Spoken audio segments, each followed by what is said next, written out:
I will stretch forth my hand and I will strike Egypt with all of my signs and my wonders. The language Pharaoh heard was a 10-lettered language, and they are all plagues. And when Pharaoh saw those plagues, even the magicians of Pharaoh said, this is the finger of God.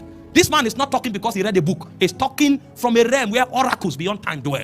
And if we will be wise, we better let them go. And the point came, Pharaoh woke up early in the morning and said, go, pack everything about you. While they were going, Pharaoh changed his mind again. The power had not finished. Something happened that nature began to align with the forces of Moses. And when Moses came before the Red Sea, there was no technology or boat. In those days, nobody ever crossed the river.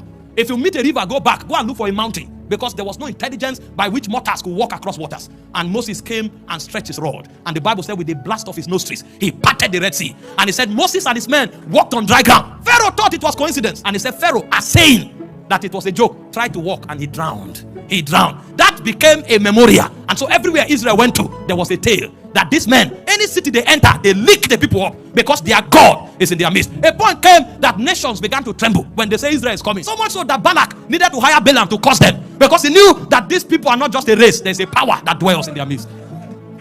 He ascended the mountain. He wanted to curse them. He tried. He couldn't. There was a power. There was a power. He wanted to curse them. He will start prophesying. He said, how can you curse him that God has blessed?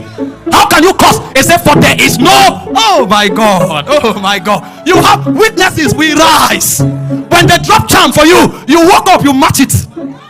And then the person who dropped it, they told him after 48 hours he will die. On the third day, you are whistling out of your house. He will kneel down and say, I want to serve your God.